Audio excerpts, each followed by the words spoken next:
Digital classroom Bangladesh চ্যানেলের পক্ষ থেকে তোমাদের জানাই শুভেচ্ছা ও অভিনন্দন। আজকে কস্ট অ্যাকাউন্টিং বইয়ের ম্যাটেরিয়ালস অধ্যায়ের প্রবলেম C32 নিয়ে আলোচনা করব। তো চলো আলোচনাটি শোনা যাক। ফ্রম দ্য ফলোইং ট্রানজ্যাকশন অর্থাৎ নিম্নের লেনদেন হতে show the stores ledger entries as they would appear when using অর্থাৎ স্টোর লেজার অ্যাকাউন্ট আমাদের এখানে দেখাতে বলা হয়েছে এবং ব্যবহার করতে হবে 1 নং দ্য ফিফো মেথড অর্থাৎ ফার্স্ট ইন ফার্স্ট আউট অর্থাৎ যে পণ্যটি স্টোরে প্রথমে এসেছে এবং প্রথমেই ইস্যু করা হয়েছে সেই পদ্ধতিতে আমাদের স্টোর লেজার দেখাতে হবে। এবং 2 নম্বর বলা হয়েছে দ্য লিফো মেথড অর্থাৎ লাস্ট ইন ফার্স্ট আউট অর্থাৎ যে পণ্যগুলো স্টোরে সর্বশেষে এসেছে এবং যেটি প্রথমে ইস্যু করা হয়েছে সেই পদ্ধতিতে আমাদের স্টোর লেজার দেখাতে হবে। এবং লাস্টে 3 নং বলা হয়েছে the weighted average method of pricing stores issues অর্থাৎ ভরযুক্ত গড় পদ্ধতিতে আমাদের স্টোর লেজার দেখাতে হবে। তো এইখানে আমাদের কিছু লেনদেন দেওয়া আছে। প্রথমে জানুয়ারি 1 balance in hand 300 units price 2 per unit অর্থাৎ এখানে আমাদের পূর্ববর্তী মাসের উদ্বৃত্ত ছিল 300 ইউনিট, প্রতিটির মূল্য ছিল 2 টাকা করে এবং জানুয়ারি 2 তারিখে রিসিভড অর্থাৎ আমরা পেয়েছি 200 ইউনিট 2 টাকা 20 পয়সা করে। 4 তারিখে ইস্যু কথা বলা হয়েছে 150 ইউনিট, এখানে কোনো রেট দেওয়া হয়নি। আমরা দেখব যে ফিফো মেথড যখন করব তখন যে নিয়মে এটি ইস্যু করতে হবে সেই নিয়মে আমরা রেটটি বসাবো। আবার যখন লিফো মেথডে করব তখন যে নিয়মে এটি ইস্যু করতে হবে সেই রেটটি আমরা বসাবো। তো অনুরূপভাবে এখানে আমরা 6 তারিখে দেখতে পাচ্ছি রিসিভড 200 ইউনিটস, প্রতিটির মূল্য 2 টাকা 30 পয়সা করে। তারপরে জানুয়ারি 11-এ বলা হয়েছে ইস্যুড 150 ইউনিটস অর্থাৎ এখানে রেট দেওয়া নেই, আমি পূর্বেই বলেছি যখন যে নিয়মে আমরা স্টোর লেজার করব সেই নিয়ম অনুযায়ী আমরা ইস্যুড রেটটি দিয়ে দেব। তারপরে জানুয়ারি 19 ইস্যুড 200 ইউনিটস, এখানেও রেট দেওয়া নেই। জানুয়ারি 22 রিসিভড 200 ইউনিটস 2.40 টাকা অর্থাৎ আমরা রিসিভডের রেটগুলো এখানে আমরা দেখতে পাচ্ছি কিন্তু ইস্যুড রেটগুলো আমাদের এখানে দেওয়া নেই। আমরা নিয়ম অনুযায়ী যখন যে নিয়ম করব তখন সেই নিয়মে যে রেটটি আমরা পাবো সেই রেট অনুযায়ী উক্ত ইউনিটগুলো আমরা অ্যামাউন্ট বসাবো। এরপরে জানুয়ারি 27 ইস্যুড 150 ইউনিট, এখানেও রেট দেওয়া নেই। তো এই ছিল আমাদের কিছু লেনদেন। এই লেনদেনগুলো থেকে আমাদের এখন স্টোর লেজার অ্যাকাউন্ট তৈরি করতে হবে। তো আমরা জানি যে স্টোর লেজার অ্যাকাউন্ট তৈরি করতে গেলে নির্দিষ্ট ছক প্রথমে আমাদের করতে হয়। আমরা এখন স্টোর লেজারের নির্দিষ্ট ছক অঙ্কন করেছি। এই অঙ্কটি আমরা আন্ডার ফিফো মেথডে সমাধান করব। আমাদের প্রশ্নপত্রে বলা ছিল 1 নংয়ে দা ফিফো মেথড অর্থাৎ স্টোর লেজার অ্যাকাউন্ট আমরা এটি করব ফিফো মেথড অর্থাৎ ফার্স্ট ইন ফার্স্ট আউট অর্থাৎ ফার্স্ট ইন ফার্স্ট আউটের পদ্ধতিতে আমরা এই স্টোর লেজারটি সম্পন্ন করব। তো এই অঙ্কটি করতে গেলে এই নির্দিষ্ট ছকটি অঙ্কন করতে হয়। প্রথমে এখানে আমরা 3টি ভাগে বিভক্ত করেছি। এখানে দেখা যাচ্ছে প্রথমে রিসিপ্টস বা পারচেস, তারপরে ছকে আছে ইস্যুস, তারপরে ব্যালেন্স অর্থাৎ আমরা আমাদের স্টোর লেজারে কতগুলো পণ্য গ্রহণ করলাম, কতগুলো পণ্য আমরা ইস্যু করলাম এবং একটি নির্দিষ্ট সময় শেষে বা একটি নির্দিষ্ট মাস শেষে কত পণ্য আমাদের হাতে থাকবে সেইটি বের করার জন্যই আমরা স্টোর লেজারটি করে থাকি। তো এখানে কিছু নিয়ম আছে, সেই নিয়ম অনুযায়ী ফরম্যাটটি সাজাতে হয়। প্রথমে আমরা মাঝখানে লিখব স্টোরস লেজার, যে পদ্ধতিতে করতে হবে তার নামটি নিচে দিতে হবে অর্থাৎ আন্ডার ফিফো মেথড। আমরা এটি ফিফো মেথডের মাধ্যমে সমাধান করব অর্থাৎ ফার্স্ট ইন ফার্স্ট আউট। এবং বাম পাশে আমরা এখানে লিখব ম্যাটেরিয়ালস ডট বিন নং ডট ডট কোড নং ডট ডট এবং ডান পাশে লিখব maximum level dot dot minimum level dot dot ordering level dot dot. তো এই ফরম্যাট অনুযায়ী আমরা ছকের উপরে লিখব এবং এটি প্রত্যেকটি অঙ্কের প্রতিটি নিয়মের উপরে আমাদের এটি লিখতে হবে। এরপরে আমরা এখন রিসিপ্টস ইস্যু এবং ব্যালেন্সের নিচে 3টি করে সাব কলাম আমরা এখানে দিয়েছি। প্রথম ঘরে হবে কোয়ান্টিটি, তারপরে রেট, তারপরে ভ্যালু বা টাকা। অনুরূপভাবে ইস্যুর কলামের নিচে আমরা 3টি সাব কলাম দিয়েছি, কোয়ান্টিটি বা পরিমাণ, রেট মূল্য, ভ্যালু মোট টাকা। ব্যালেন্সের ঘরেও আমরা 3টি সাব কলাম দিয়েছি, কোয়ান্টিটি পরিমাণ, এখানে কত ইউনিট সেটি বসবে, রেট প্রতিটি ইউনিটের মূল্য কত সেটি বসবে, এবং শেষে টোটাল ভ্যালু বা অ্যামাউন্ট মোট কত সেটি বসবে। তো তারপরেও আমরা প্রথমে এটিকে চিহ্নিত করার জন্য ডেট এবং রিসিভড নাকি ব্যালেন্স, ইস্যু, এই জিনিসগুলো চিহ্নিত করার জন্য আমরা এখানে আরেকটি কলাম ব্যবহার করেছি। অর্থাৎ প্রথমে ডেট, তারপরে এখানে পার্টিকুলার্স, তারপরে রিসিভড, ইস্যু, ব্যালেন্স। অর্থাৎ এখানে 3টি 6টি আর 3টি 9টি, অর্থাৎ 9, 10, 11, অর্থাৎ 11টি কলামের মাধ্যমে আমাদের এই স্টোর লেজারটি সম্পূর্ণ করতে হবে। তো আমি প্রথমেই বলেছি স্টোর লেজার করার বিভিন্ন পদ্ধতি আছে। আমরা প্রথম পদ্ধতি এখানে দেখব ফিফো মেথড। ফিফো মেথডের মূল বিষয় হচ্ছে ফার্স্ট ইন ফার্স্ট আউট। যে পণ্যটি আগে আসবে সেই পণ্যটি আগে ইস্যু করতে হবে, অর্থাৎ সেই পণ্যটি আগে আমাদের স্টোর থেকে বিক্রয় করতে হবে বা কারখানায় প্রেরণ করতে হবে। সেই জিনিসটি মাথায় রেখে আমাদের অঙ্কটি সমাধান করতে হবে। তো আমরা এখানে প্রথমে দেখেছি যে জানুয়ারি 1 ব্যালেন্স ইন হ্যান্ড, অর্থাৎ 300 ইউনিট। 300 ইউনিট আমাদের হাতে ছিল।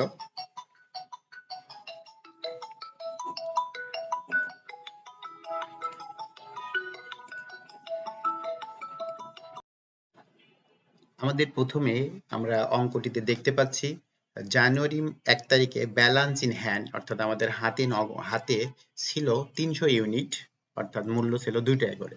আমরা স্টোর লেজার যখন করব তখন আমরা তারিখের ঘরে, ডেটের ঘরে জানুয়ারি 1 ব্যালেন্স ইন হ্যান্ড দিয়ে আমরা সরাসরি রিসিপ্টের ঘরেও বসাবো না, ইস্যুর ঘরেও বসাবো না, একবারে সরাসরি আমরা ব্যালেন্সের ঘরে এটি শো করবো, যেহেতু আমাদের এটি নতুন রিসিভকৃত পণ্য নয়, এটি হচ্ছে পূর্বের উদ্বৃত্ত। সেজন্য আমরা সরাসরি ব্যালেন্সের ঘরে, এখানে কোয়ান্টিটির ঘরে 300 ইউনিট, যেহেতু ওখানে রেট বলা আছে 200, অর্থাৎ এখানে ব্যালেন্স ইন হ্যান্ড 300 ইউনিট এবং রেট দেওয়া আছে 2 টাকা করে। সেজন্য আমরা এখানে দিয়েছি কোয়ান্টিটি 300 ইউনিটস, রেট 2 টাকা পার ইউনিট, এবং আমরা যদি গুণ করি 3 দুগুণে 600 টাকা। তো আমাদের জানুয়ারি মাসে আর কোনো এখানে ট্রানজাকশন না থাকার কারণে আমরা এটিকে ক্লোজ, অর্থাৎ দাগ দিয়ে বন্ধ করে দেব। এরপরে যখন আমরা অঙ্কটিতে দেখব যে জানুয়ারি 2 তারিখে রিসিভড 200 ইউনিট 2 টাকা 20 পয়সা করে। এখন আমরা এটি পোস্টিং দেব। পোস্টিং দেওয়ার পূর্বে আমাদের এখানে জানুয়ারি, ডেটের ঘরে জানুয়ারি 2, এখানে আমরা প্রথমে আমরা করব হচ্ছে আমাদের যে ব্যালেন্স ছিল পূর্ববর্তী, অর্থাৎ 1 তারিখের যে ব্যালেন্স ছিল সেই ব্যালেন্সটি আমরা প্রথমে এখানে উঠাবো। উঠানোর পরে আমরা এখানে রিসিভ করলাম কত ইউনিট, আমাদের অঙ্কে 2 তারিখে বলা হয়েছে 200 ইউনিট পণ্য আমরা রিসিভ করলাম স্টোরে। সেজন্য আমরা রিসিপ্টের ঘরে আমরা এখানে বসিয়েছি রিসিপ্ট ঘরে 200 ইউনিট, রেট ছিল 2 টাকা 20 পয়সা, এখানে 440 টাকা।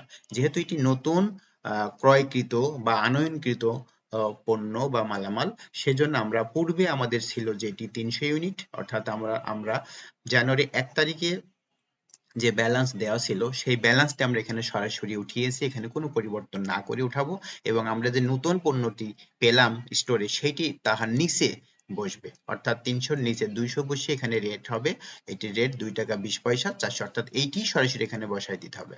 তাহলে আমাদের এখানে স্টোরে এখন 2 তারিখ পর্যন্ত আমাদের দুই ধরনের মালামাল আমরা দেখতে পাচ্ছি। একটা হচ্ছে 300 ইউনিট 2 টাকা রেট 600 টাকা, এবং নতুন ক্রয়কৃত পণ্য 200 ইউনিট 2 টাকা 20 পয়সা 440 টাকা।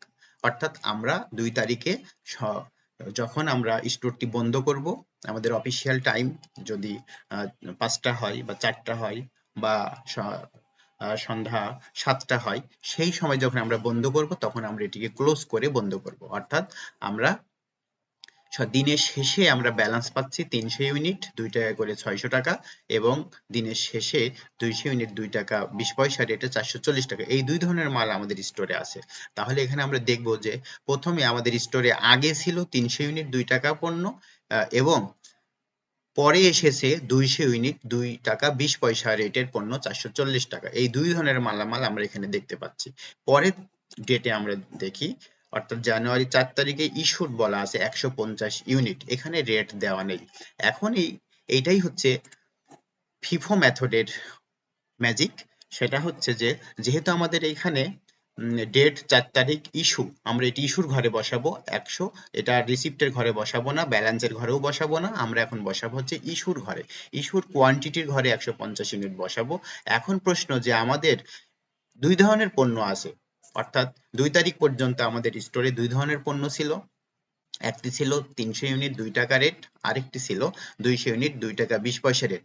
তাহলে এখানে যেহেতু 150 ইউনিট ইস্যুর কথা বলা হয়েছে, 150 ইউনিট ইস্যুর কথা বলা হয়েছে, কিন্তু কোনো রেটের কথা বলা নেই।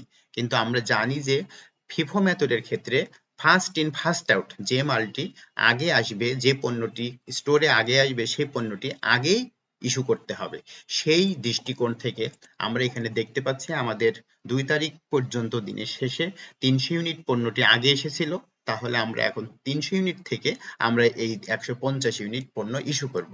তাহলে এখানে আমরা এখন বলতে পারি যে 300 ইউনিটের রেট ছিল 2 টাকা, সেজন্য আমরা এখানে রেট দিয়েছি 2 টাকা। এখানে 2 টাকা 20 পয়সা দিলে অঙ্কটি ভুল হয়ে যাবে। যেহেতু আমাদের অঙ্কে বলা আছে under FIFO method first in first out, যে পণ্যটি আগে আমার স্টোরে আসবে বা আমরা যে পণ্যটি আগে হাতে পাবো, সেই পণ্যটি আগে আমাদের ইস্যু করতে হবে। ওইটি শেষ হওয়ার পরে আমরা পরে যে পণ্যটি আমরা পেয়েছি সেই পণ্যটি আমরা ইস্যু করব। তো আমরা এখানে সেজন্য আমরা 300 ইউনিট যেহেতু আমরা আগে আমাদের ব্যালেন্স ছিল, এটাই প্রথমেই আনয়নকৃত, জানুয়ারি মাসে আনয়নকৃত মালামাল, সেজন্য আমরা এখানে 2 টাকা দিয়ে এখানে আমরা রেট বসিয়েছি, অর্থাৎ 150 গুণন 2 সমান 300 টাকা। এখন দিনের শেষে 4 তারিখে যেহেতু আর কোনো লেনদেন এখানে নেই, সেজন্য আমরা 4 তারিখে হিসাব বন্ধ করব, বা দিনের শেষে যখন আমরা হিসাবটি বন্ধ করব তখন আমরা দেখব যে আমাদের 300 ইউনিট যে পণ্য ছিল 2 টাকা রেটের, এই 300 ইউনিট থেকে আমাদের 150 ইউনিট মালামাল ইস্যু করা বা বিক্রয় করা বা গোডাউনে পাঠানো হয়েছে।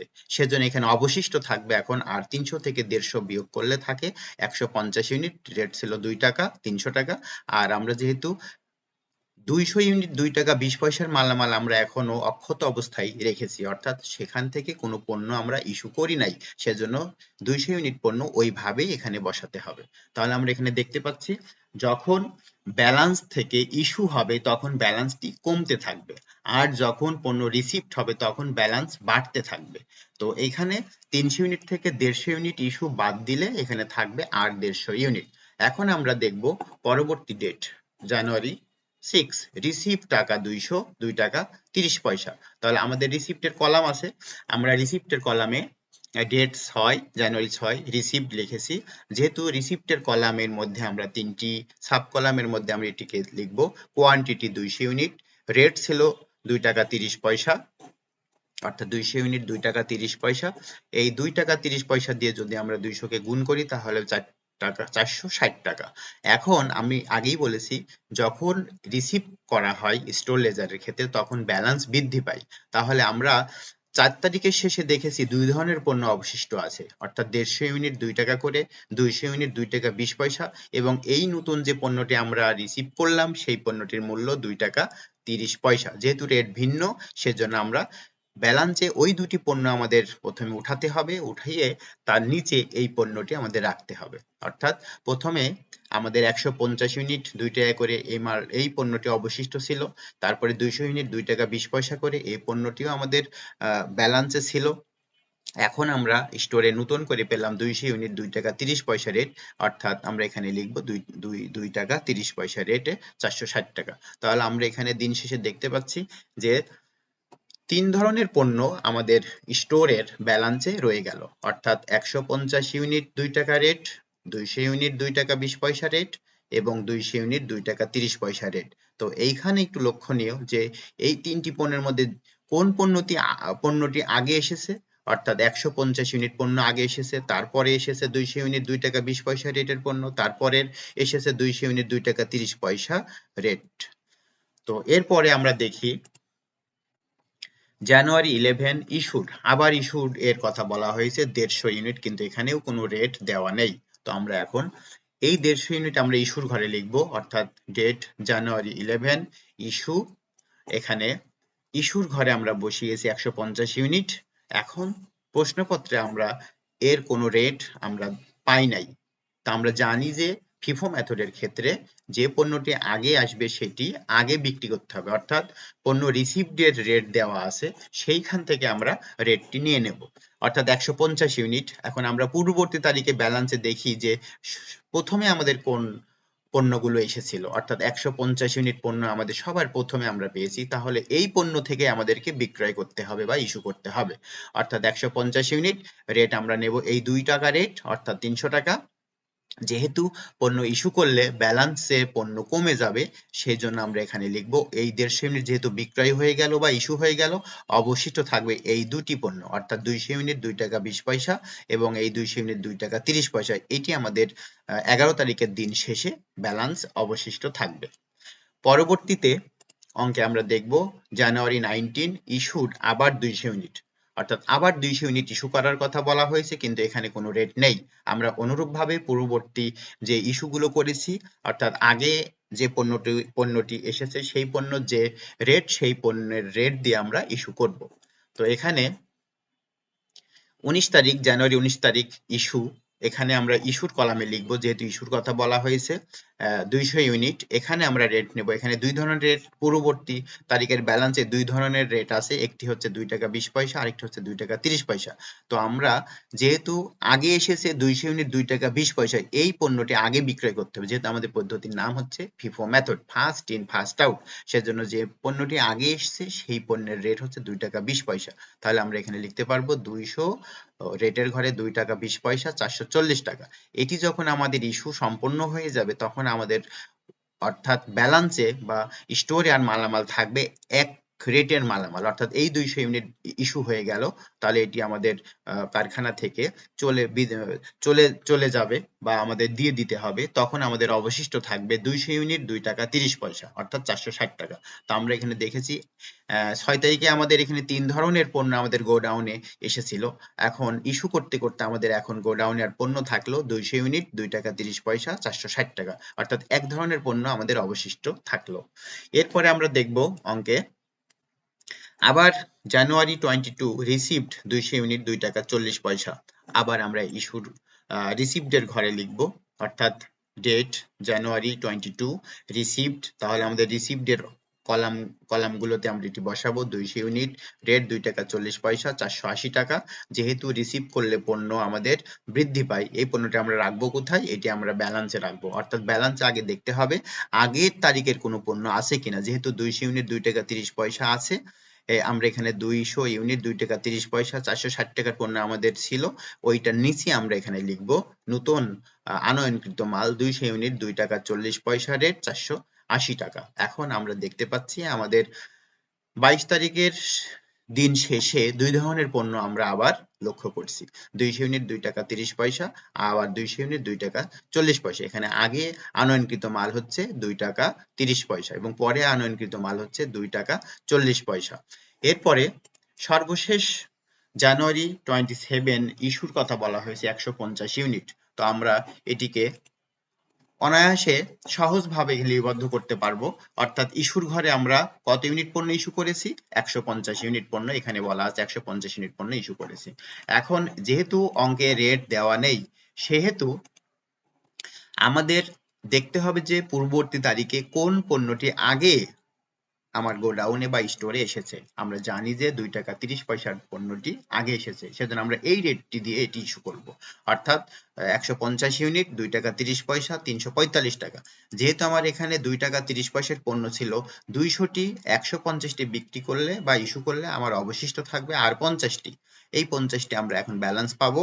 এই 50টি আমরা আগেই বলেছি যে ইস্যু করলে ব্যালেন্সের পণ্য কমে যায়, অর্থাৎ 200 ইউনিট পণ্য ছিল 2 টাকা 30 পয়সা রেট, এখন আমরা 150 বিক্রি করলাম বা ইস্যু করলাম, আমার অবশিষ্ট থাকবে আর 50 ইউনিট 2 টাকা 30 পয়সা 115 টাকা। আর নিচের পণ্য যেহেতু আমরা এখনো এখানে ইস্যু করি নাই, যেভাবে আছে আমরা ওইভাবেই তুলে দেব, অর্থাৎ 200 ইউনিট 2 টাকা 40 পয়সা 480 টাকা। তো এই ছিল আমাদের ফিফো মেথডের অঙ্ক, অর্থাৎ ফার্স্ট ইন ফার্স্ট আউট। তো এখানে একটি কথা মনে রাখতে হবে, এই অঙ্কগুলো খুবই সহজ এবং প্রতি পরীক্ষাতে এই অঙ্কগুলো এসে থাকে, হয় ফিফো মেথড, লিফো মেথড বা average method, weighted average method, যে কোনো একটি নিয়মের অঙ্ক আমরা প্রত্যেক পরীক্ষাতে দেখতে পাই। তো অঙ্ক নিয়ে চিন্তার কোনো কারণ নেই। এখানে আমরা আগেই বলেছি যে তিনটি অংশ, একটা হচ্ছে রিসিভড পারচেজ, অথবা ইস্যু, অথবা ব্যালেন্স। এখানে তিনটি কলামে আমরা সাব কলাম করেছি, তিন তিরিকে 9টি।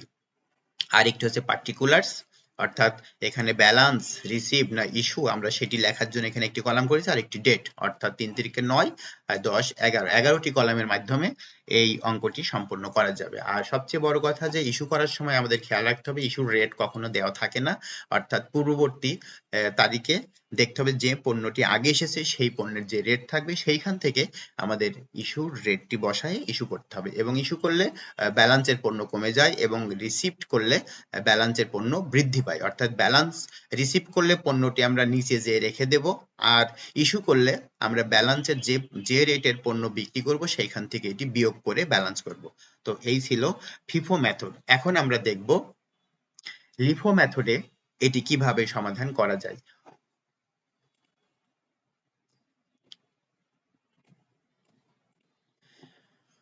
এখন আমরা এই অঙ্কটি লিফো মেথডে সম্পন্ন করব। তো একই ছক আমাদের, অর্থাৎ ফিফো মেথডের জন্য যে ছকের অঙ্ক করেছিলাম, লিফো মেথডের মাধ্যমেও একই ফরম্যাট, একই রকম লেখা, একই রকম ঘর অঙ্কন করতে হবে। প্রথমে আমরা এখানে store ledger under LIFO method, last in first out, অর্থাৎ যে পণ্যটি যে গোডাউনে বা স্টোরে আগে আসবে, অর্থাৎ যে পণ্যটি গোডাউনে সর্বশেষে আসবে সেই পণ্যটি প্রথমেই ইস্যু করতে হবে। এটা নিয়ে হচ্ছে লাস্ট ইন ফার্স্ট আউট, অর্থাৎ সর্বশেষে আসবে এবং প্রথমেই সেটি ইস্যু করতে হবে বা বিক্রয় করতে হবে বা কারখানায় পাঠাতে হবে।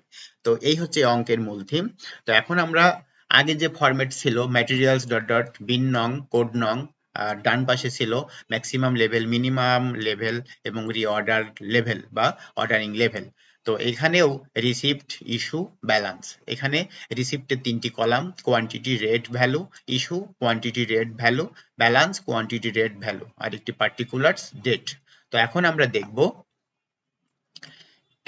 দেখব যে প্রথমে আমাদের ব্যালেন্স ছিল, অর্থাৎ জানুয়ারি 1 তারিখে ব্যালেন্স ইন হ্যান্ড 300 ইউনিট, 2 টাকা রেট। এখন আমরা এটিকে প্রথমে লিখব জানুয়ারি 1 ব্যালেন্স ইন হ্যান্ড। এটি সরাসরি, যেহেতু ব্যালেন্সের কথা বলা হয়েছে, আমাদের ব্যালেন্সের কলাম আছে, সরাসরি ব্যালেন্স এটি বসিয়ে দেব, অর্থাৎ 300 ইউনিট, 2 টাকা রেট, 600 টাকা। এরপরে আমরা জানুয়ারি 2 তারিখে দেখতে পাচ্ছি রিসিভড, তাহলে আমাদের রিসিপ্টের কলাম আছে 200 ইউনিট, 2 টাকা 20 পয়সা। আমরা এখানে সরাসরি রিসিপ্টের ঘরে দিয়ে দেব, অর্থাৎ জানুয়ারি 2 তারিখ রিসিপ্টের কলাম আছে, রিসিপ্টের ঘরে 200 ইউনিট, 2 টাকা 20 পয়সা, 440 টাকা।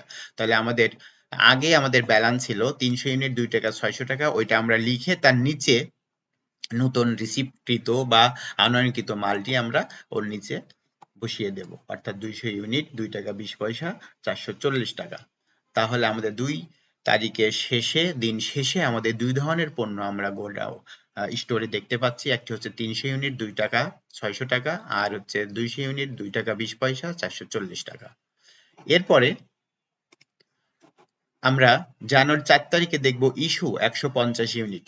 এখন আমরা পূর্বেই জানি যে ইস্যুর কোনো রেট দেওয়া থাকে না, তাহলে যেহেতু রেট দেওয়া থাকে না সেজন্য আমরা এখানে 4 তারিখে ইস্যু লিখেছি, ইস্যুর ঘরে এটি বসবে 150 ইউনিট। এখন আমাদের প্রশ্ন যে রেট কোনটি আমরা নেব।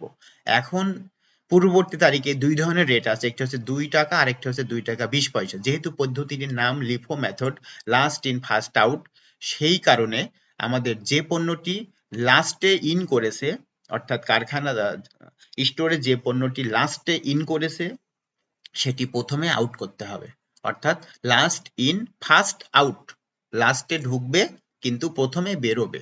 তো এই নীতিতে আমরা এখন দেখব যে আমাদের পরে এসেছে 200 ইউনিট পণ্য, 2 টাকা 20 পয়সা। তাহলে আমাদের এখানে এই পদ্ধতির নিয়ম অনুযায়ী আমাদের 2 টাকা 20 পয়সা রেটের পণ্য আমাদের ইস্যু করতে হবে। সেজন্য আমরা এখানে লিখেছি 150 ইউনিট পণ্য ইস্যু, 2 টাকা 20 পয়সা, 330 টাকা। তো যেহেতু ইস্যু করলে পণ্য কমে যায়, সেজন্য আমরা এখানে ব্যালেন্স করব। পূর্বের 300 ইউনিট আমরা এখনো হাত দেইনি, অর্থাৎ 300 ইউনিট 2 টাকা রেট 600 টাকা, এবং আর 200 থেকে 150 ইউনিট পণ্য যদি আমরা বিয়োগ করি তাহলে থাকে 50 ইউনিট 2 টাকা 20 পয়সা 110 টাকা। এই ছিল আমাদের 4 তারিখের দিন শেষের ব্যালেন্স।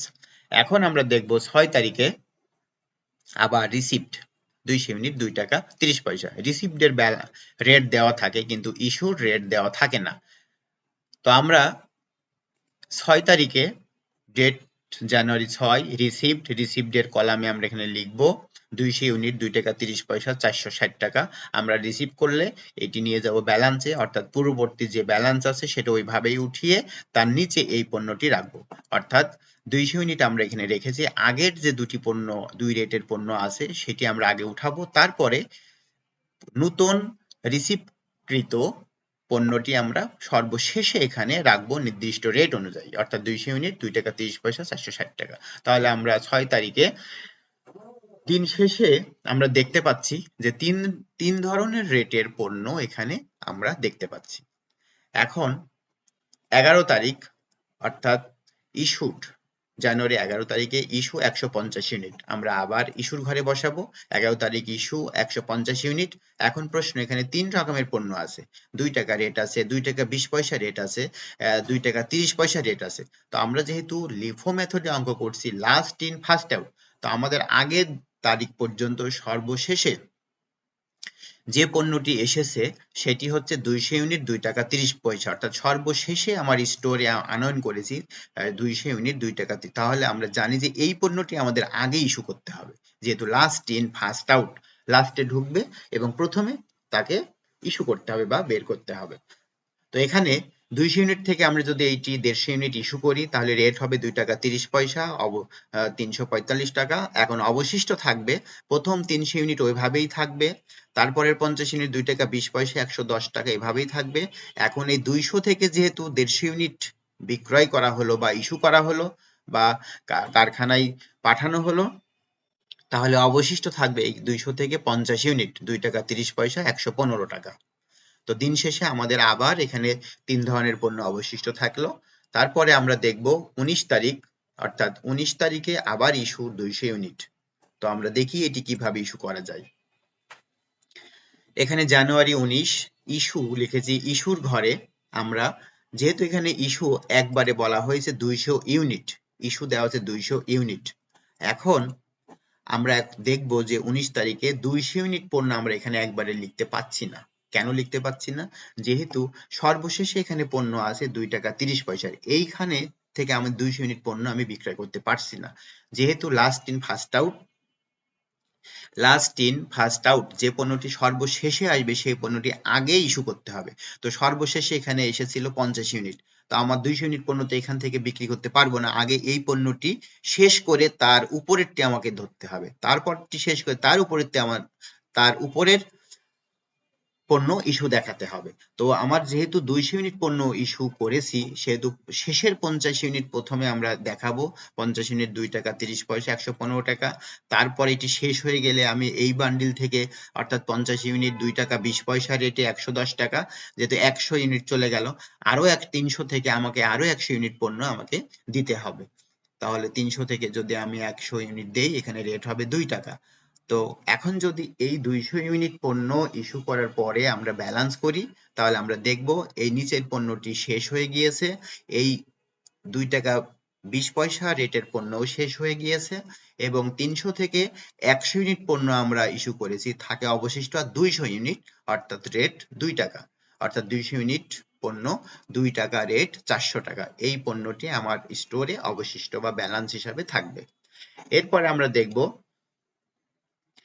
জানুয়ারি 22 তারিখ রিসিভড 200 ইউনিট 2 টাকা 40 পয়সা, আবার রিসিভডের কথা বলা আছে। এখন আমরা আবার জানুয়ারি 22 রিসিভডের নির্দিষ্ট কলাম আছে, সেই কলামে আমরা বসালাম 200 ইউনিট, রেট 2 টাকা 40 পয়সা 480 টাকা। আমরা জানি রিসিভ করলে ব্যালেন্স বৃদ্ধি পায়, তাহলে আগের ডেটে ব্যালেন্স ছিল 200 ইউনিট 2 টাকা 400 টাকা, এবং 22 তারিখে আমরা আবার রিসিভ করলাম 200 ইউনিট 2 টাকা 40 পয়সা, এইটা ওই পণ্যটির নিচে বসাবো, অর্থাৎ এইটি আগে সরাসরি উঠিয়ে তারপরে আমরা রিসিভকৃত পণ্যটি তার নিচে বসাবো, অর্থাৎ 200 ইউনিট 2 টাকা 40 পয়সা 4 টাকা 80 পয়সা 480 টাকা। এখন 22 তারিখের দিন শেষে আমাদের ব্যালেন্স থাকবে দুই ধরনের পণ্য, একটা হচ্ছে 200 ইউনিট 2 টাকা রেট, আর একটা 200 ইউনিট 2 টাকা 40 পয়সা রেট। এবার 27 তারিখে আমরা অঙ্কে দেখতে পাচ্ছি 27 তারিখে ইস্যু হয়েছে 150 ইউনিট। এখন আমরা এটি যদি ইস্যু করি তাহলে লিখব জানুয়ারি 27 ইস্যুর কলামে আমরা লিখব 150 ইউনিট। এখন এখানে রেট নিব কোনটি আমরা সেটি দেখব। প্রথম 200 ইউনিট 2 টাকা এবং পরের 200 ইউনিট 2 টাকা 40 পয়সা। যেহেতু LIFO method last in first out, যে পণ্যটি শেষে আসবে সেই পণ্যটি আগে বিক্রয় করতে হবে বা ইস্যু করতে হবে। তো আমরা এখানে লাস্টে পেয়েছি 2 টাকা 40 পয়সা রেটের পণ্য, সেজন্য আমরা এখানে 150 ইউনিট 2 টাকা 40 পয়সা 360 টাকা। এখন এটি ইস্যু করার পরে অবশিষ্ট থাকবে প্রথম 200 ইউনিট ঠিকই থাকবে, যেহেতু ওইখান থেকে আমরা পণ্য ইস্যু করি নাই, এবং পরের 200 থেকে 150 ইউনিট ইস্যু করেছি, এখান থেকে যদি আমরা 150 ইউনিট বিক্রয় করে দেই তাহলে অবশিষ্ট থাকবে 50 ইউনিট এবং রেট 2 টাকা 40 পয়সা, অর্থাৎ ব্যালেন্স হবে 120 টাকা। এখন যদি যোগ করি তাহলে হবে হচ্ছে 520 টাকা। তো এই ছিল লিফো মেথডের মাধ্যমে স্টোর লেজার। তো আমি প্রথম দেখালাম FIFO method first in first out, তারপরে আমরা করলাম লাস্ট ইন ফার্স্ট আউট। এরপরে আমরা উক্ত অঙ্কটি ওয়েটেড অ্যাভারেজ মেথডের মাধ্যমে সমাধান করব। চলো ওয়েটেড অ্যাভারেজ মেথডের মাধ্যমে কিভাবে অঙ্কটি সমাধান করা যায়।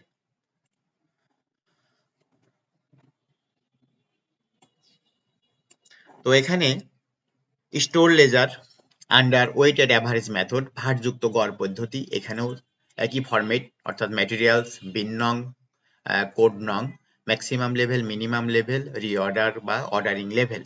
তো এখানেও date, particulars, receipt, sub column তিনটা, quantity, rate, value, issue, quantity, rate, value এবং ব্যালেন্সেও কোয়ান্টিটি, রেট, ভ্যালু। আমাদের মূল এখানে বিষয় হচ্ছে তিনটি, একটি হচ্ছে রিসিপ্ট, একটি হচ্ছে ইস্যু আর একটি হচ্ছে ব্যালেন্স।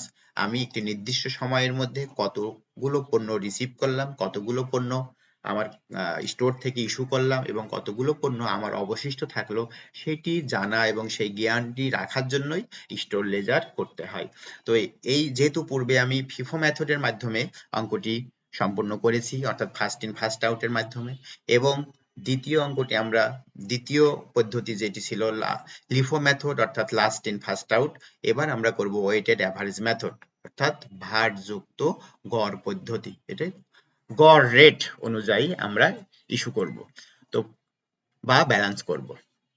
এখানে আমরা অঙ্কে দেখেছি প্রথমে আমাদের ব্যালেন্স আছে জানুয়ারি 1, ব্যালেন্স ইন হ্যান্ড 300 ইউনিট 2 টাকা করে, আমরা এটি প্রথমে বসাবো, অর্থাৎ জানুয়ারি 1 ব্যালেন্স ইন হ্যান্ড 300, অর্থাৎ প্রথমে আমরা এবার রিসিপ্টের ঘর থেকে দিয়েছি, যেহেতু আমাদের রেট অর্থাৎ এইখানে রিসিপ্টের ঘরে 300 ইউনিট 2 টাকা করে 600 টাকা, এই ঘরে না দিয়েও আমরা করতে পারি, সেটা হচ্ছে সরাসরি ব্যালেন্সের ঘরেও যদি আমরা দিয়ে দেই তবুও আমরা অঙ্ক সমাধান করতে পারবো।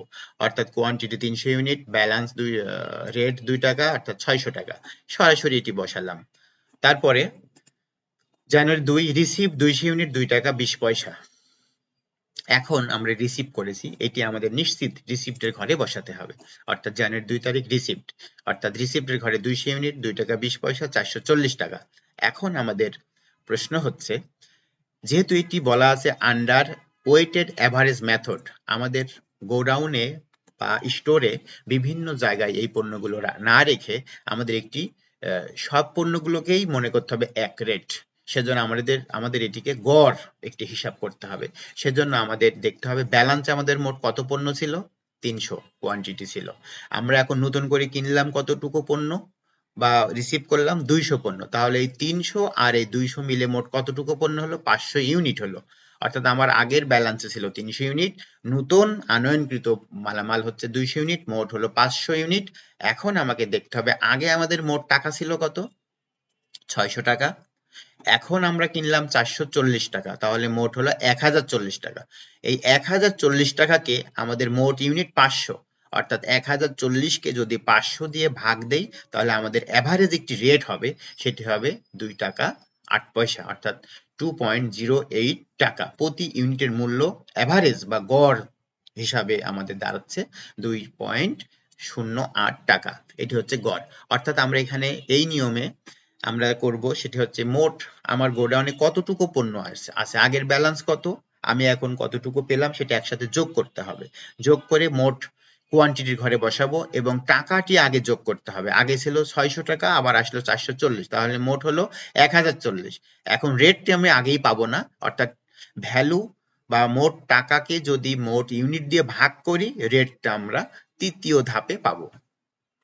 প্রথমে আমাদের ইউনিট যোগ করতে হবে, অর্থাৎ 300 আর 200 500, এবং তারপরে আমাদের টাকা যোগ করতে হবে 600 আর 440 1040। 1040 কে আমরা ভাগ করব 500 দিয়ে, তাহলে আমরা রেট পাবো 2 টাকা 8 পয়সা। এরপরে আমরা দেখি 4 তারিখে ইস্যু 150 ইউনিট। তো আমরা এখন ইস্যু করব, আমাদের ইস্যুর নির্দিষ্ট ঘর আছে, অর্থাৎ 4 তারিখে ইস্যুর নির্দিষ্ট ঘর কোয়ান্টিটির ঘর 150 ইউনিট। যেহেতু এখানে ভিন্ন ভিন্ন রেট নেই, একটি গড় রেট 2 টাকা 8 পয়সা, আমরা একটি রেট দিয়ে এখানে গুণ করব, অর্থাৎ 150 ইউনিট 2 টাকা 8 পয়সা 312 টাকা। এখন এই 312 টাকা যদি আমরা 1040 টাকা থেকে বিয়োগ করি তাহলে আমাদের থাকবে 728 টাকা। আর 500 থেকে যদি 150 পিস পণ্য ইস্যু করি বা বিক্রয় করি তাহলে আমার ব্যালেন্স থাকবে 350 ইউনিট, অর্থাৎ 350 ইউনিট পণ্য, আমার মোট টাকা আছে 728। 728 কে যদি আমি 350 দিয়ে ভাগ করি তাহলে 2 টাকা 8 পয়সাই থাকবে। এরপরে আমরা দেখব জানুয়ারি 6 রিসিভড 200 ইউনিট 2 টাকা 30 পয়সা। অর্থাৎ আমরা এখন আবার এটি আমাদের নির্দিষ্ট রিসিভডের ঘর আছে, অর্থাৎ জানুয়ারি 6 তারিখ রিসিভড লিখেছি এখানে, রিসিভডের ঘরে 200 ইউনিট 2 টাকা 30 পয়সা 460 টাকা। এখন আমরা যদি এটিকে ব্যালেন্স করি দিন শেষে তাহলে আমরা পূর্ববর্তী তারিখে আমাদের মোট পণ্য ছিল 350, আমি নতুন করে রিসিভ করলাম 200, তাহলে আমরা যদি যোগ করি তাহলে আমার মোট পণ্য হবে 550 ইউনিট। আমি আগেই রেট বসাবো না। এখন আমরা দেখব আগের পণ্যের মোট ভ্যালু ছিল 728 টাকা। 728 টাকা আমরা এখন যেটি রিসিভ করলাম তার মূল্য 460 টাকা। এখন যদি যোগ করি 7 4 1188 টাকা। এই 1188 টাকাকে আমরা যদি 550 দিয়ে ভাগ করি তাহলে রেট হবে 2 টাকা 16 পয়সা, অর্থাৎ 2.16 টাকা। আমরা রেটটা পরে বসাবো, যেহেতু মোট টাকাকে মোট ইউনিট দিয়ে ভাগ করলে একটা গড় মূল্য বেরোবে, সেটি হচ্ছে আমাদের রেট, একক প্রতি রেট। এরপরে আমরা দেখব 11 জানুয়ারি 11 ইস্যুড 150 ইউনিট। আবার আমরা ইস্যুর ঘরে বসাবো, অর্থাৎ জানুয়ারি 11 ইস্যু কোয়ান্টিটি 150, রেট 2 টাকা 16 পয়সা, অর্থাৎ গুণ করলে 324 টাকা। এবার আমরা 150 থেকে 550 থেকে 150 বিয়োগ করলে আমার ইউনিট থাকবে 400, রেট আমরা আগেই বসাবো না। এবার টাকা 1188 টাকা থেকে 324 যদি বিয়োগ করি আমাদের টাকা অবশিষ্ট থাকবে 864 টাকা। 864 টাকাকে এখন 400 দিয়ে যদি ভাগ করি এই 2 টাকা 16 পয়সা আমাদের গড় রেট হবে। তো অনুরূপভাবে আমরা জানি যে ইস্যু করলে পণ্য ব্যালেন্স থেকে কমে যায়, আর পারচেস বা রিসিভ করলে পণ্য বৃদ্ধি পায়। আমরা যখনই রিসিভ করছি তখনই ব্যালেন্সে পণ্য বৃদ্ধি পাচ্ছে, আর যখনই আমরা ইস্যু করছি আমাদের ব্যালেন্স থেকে পণ্য কমে যাচ্ছে। যেমন 550 ইউনিট থেকে 150 ইউনিট বিয়োগ করলে থাকবে 400 ইউনিট। এখন আমরা দেখব 19 তারিখ ইস্যু 200 ইউনিট, রেট দেওয়া নেই। তো আমরা এখানে ইস্যুর নির্দিষ্ট কলাম আছে, আমরা জানুয়ারি 19 তারিখ ইস্যু লিখেছি, ইস্যুর ঘরে 200 ইউনিট দেব এবং দেখব যে এখানে রেট ছিল কত, 2 টাকা 16 পয়সা। রেটের পণ্যই আমরা এখানে ইস্যু করব, যেহেতু একটি রেট, এখানে লিফো ফিফো আমরা ভাববো না, সরাসরি গড় রেট, এবং সবসময় একটি রেটের পণ্যই আমাদের ব্যালেন্সে বিদ্যমান থাকবে। তাহলে 200 ইউনিট 2 টাকা 16 পয়সা 432 টাকা। এরপরে ব্যালেন্স যদি আমরা করি, যেহেতু ইস্যু করলে পণ্য কমে যাবে, ব্যালেন্স 400 থেকে 200 বিয়োগ করলে থাকবে আর 200 ইউনিট। আর আমাদের টাকা থেকে 864 টাকা থেকে যদি 432 বিয়োগ করি থাকে আর 432 টাকা। এই 432 কে যদি এখন 200 দিয়ে ভাগ করি তাহলে 2 টাকা 16 পয়সাই আমাদের রেট থাকবে। এরপরে 22 তারিখে রিসিভড 200 ইউনিট 2 টাকা 40 পয়সা। অর্থাৎ যখনই পণ্য রিসিভ করা হবে তখনই আমাদের কোয়ান্টিটি বাড়বে এবং মোট অ্যামাউন্ট বাড়বে এবং সেই ক্ষেত্রে রেটের পরিবর্তন হবে। আমরা এখন 22 তারিখে লিখেছি জানুয়ারি 22 রিসিভড, অর্থাৎ রিসিপ্টের ঘরে 200 ইউনিট 2 টাকা 40 পয়সা 480 টাকা। এখন আমাদের কোয়ান্টিটি বৃদ্ধি পাবে, আগে ছিল 200 ইউনিট, নতুন রিসিভকৃত পণ্য 200, মোট হলো 400 ইউনিট। আগে আমাদের টাকা ছিল 432 আর এখন টাকা নতুন করে আমরা মালামাল ক্রয় করলাম বা রিসিভ করলাম 480, তাহলে এখানে হবে 912 টাকা। 912 টাকাকে যদি আমরা 400 দিয়ে ভাগ করি তাহলে রেট, নতুন একটি রেট হবে 2 টাকা 28 পয়সা। আমি আগেই বলেছি রিসিভ করলে কোয়ান্টিটি বাড়বে, ভ্যালু বাড়বে এবং রেটের পরিবর্তন হবে। আর ইস্যু করলে কোয়ান্টিটি কমবে, ভ্যালু কমবে এবং রেট কনস্ট্যান্ট থাকবে। তো আমরা সর্বশেষে এই অঙ্কটির জানুয়ারি 27 তারিখে ইস্যুর ট্রানজ্যাকশনটি দেখি। 150 ইউনিট এখানে ট্রানজ্যাকশনের কথা বলা হয়েছে।